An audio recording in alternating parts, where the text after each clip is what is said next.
Nkwamiriza mukwano gwange atulaba andaba yonna yosinzidde okubanga otugoberera munnayuganda ali wano n'abali emitala amayanja kkiriza otwegatteko mu kusaasaanya vidiyo eno etambule paka ku muntu asembayo ng'ekiruubirirwa kyakulabika nga tubaako kye tugabana naddala ku nsonga ezikwata ku ggwanga lyaffe. Nze Hajji Kazibu Bashir Mbazira, pulezidenti w'ekibiina ekigatta ab'amawulire mu ggwanga. Ekyo kiyinza okuba nga tekimala naye munnamawulire akola okunoonyereza naddala ku nsonga ezikwata ku bantu baffe, omuntu waffe owa bulijjo naddala anyigirizibwa.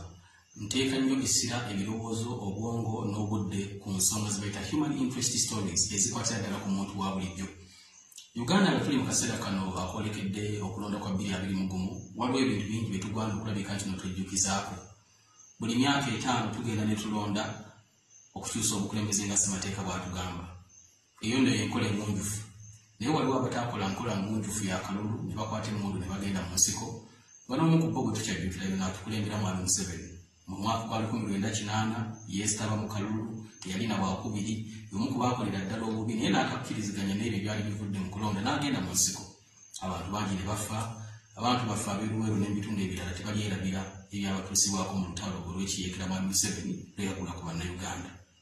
Omukulu oyo agenda okukola ekyo waliwo yajja ye teyagenda mu nsiko, yawamba Gwambi Buyinza Idi Amin Dada mu 1971 n'awamba gavumenti ya Apollo Milton Obote. Amini Mwami Museveni buli lwamwogerako amwogerako nga Swahili omukulembeze omubi n'ebirala. Naye bw'alaba njagala twejjukize bwe tuba nga tubadde twerabira, njagala tuyige bwe tuba nga tubadde tetumanyi ensonga Amini ze yeesigamako okuwamba obuyinza.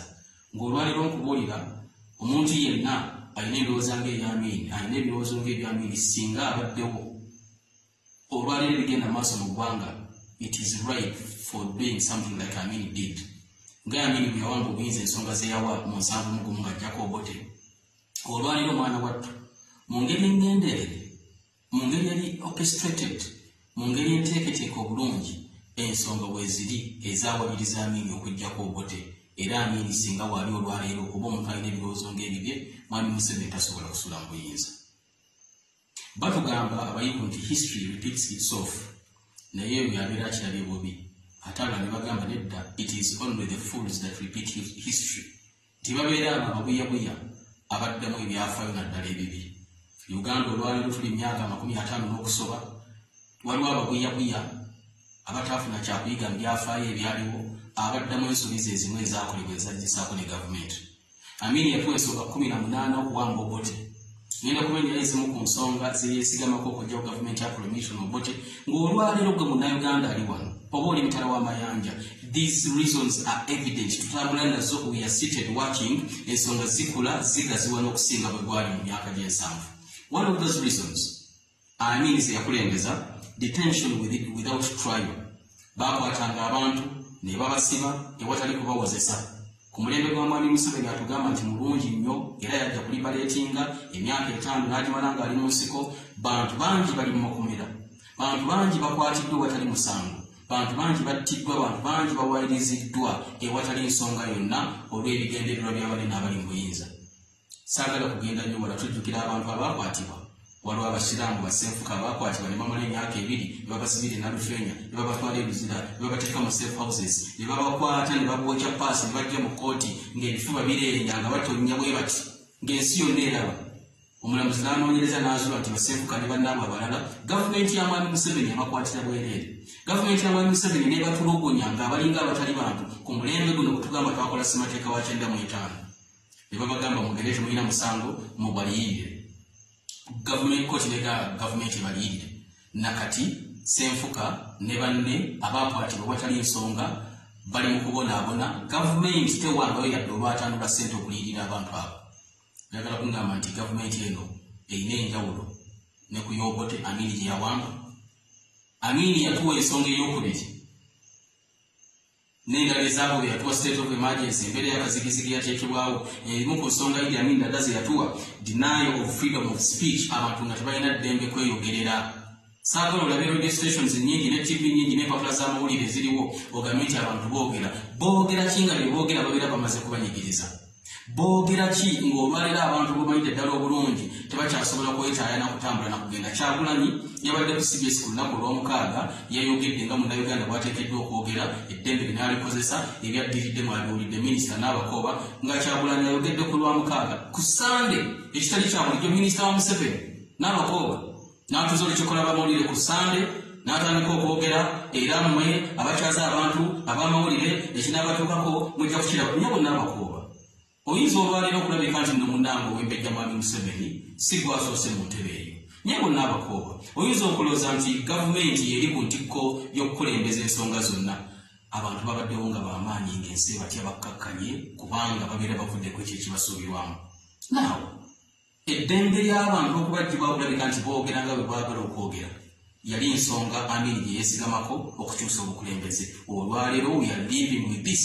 Tugenda mu kalulu ka 2021 minisita mwami Museveni najja n'atugamba emikutu gy'amawulire mwegendereze bye mukola mukyaza bannabyafuzi emunaagenda ku rediyo mwogera ku ki? Mutugamba scientific election, mugambye abantu okuba campaign, mutugamba covid, ate omuntu avuddeyo agenze ku rediyo nga talinawe na kutandika kunoonya akalulu ate mutandise okukubagana amameeme.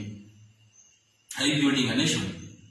Muzimba ggwanga mulina enjawulo n'abantu Amin be yajjako. Musobola okuyimirira mu sitensi ne mwewana ne mugamba mwakola bulungi mwerabiza bannayuganda okusomozebwa okw'enjawulo okwaliwo. Ettemu erisusse. Munnayuganda bw'oba tonnaba kubeera na muntu ogwe batta.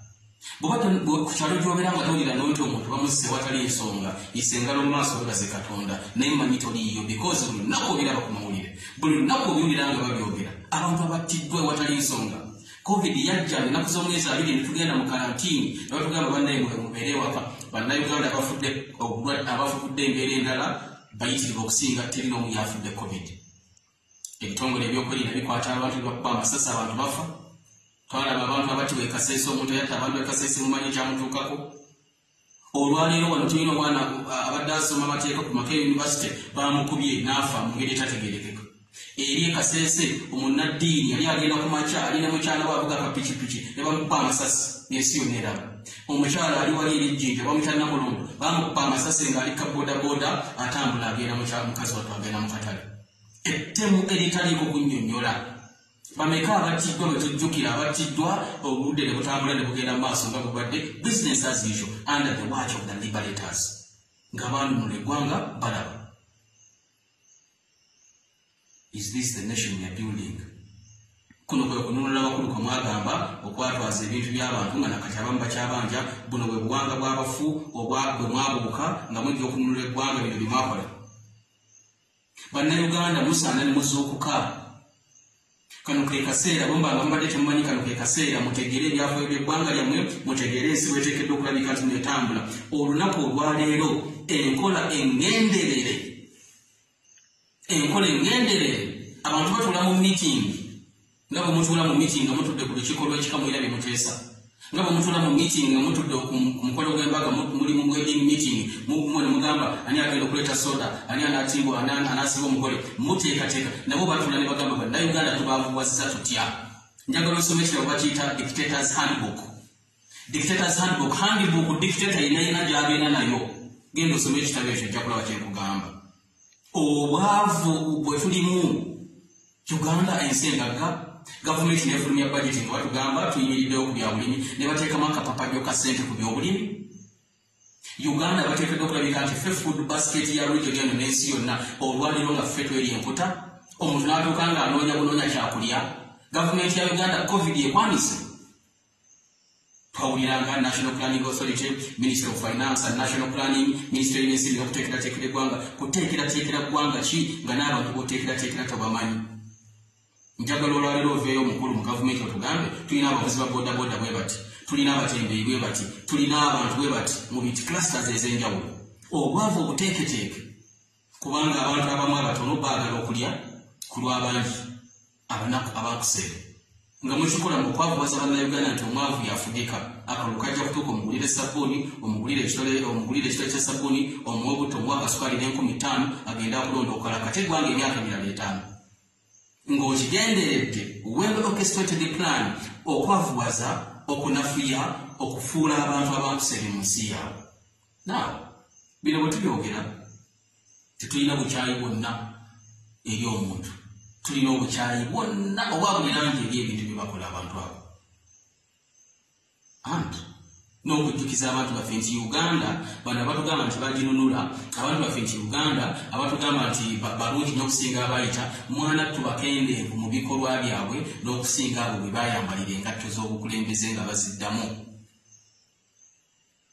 emiwendo gy'ebintu ne girinnya waggulu ne tubeera nga buli kimu tukijja wabweru sente ne zigenda byonna byonna Amini yabyogerako ze ensonga Amini ze yawa ensonga y'emisolo Idi Amin Dada yagifuula namba 9 unjustified taxes omuntu nga tasobola kusasula musolo omuntu okutaddeko omusolo omuyitirivu okugoba mu bizinesi gavumenti muswadde shame upon you guys mu kaseera kano when everybody yeekwese wansi wa kitanda olwa lockdown abantu babagobye mu bizimbe tebalina ssente zebasobola kusasuza balandlord mayumba abantu babagobye mu mayumba ne gyebakolera tebakyalinayo obulamu bw'abantu bwonoonese because of the poor planning n'ekizibu ekyaze ekya covid gavumenti bw'oba muntu toli muntu oli kimpuntu n'okeera ku makya n'okaa tuleese emisolo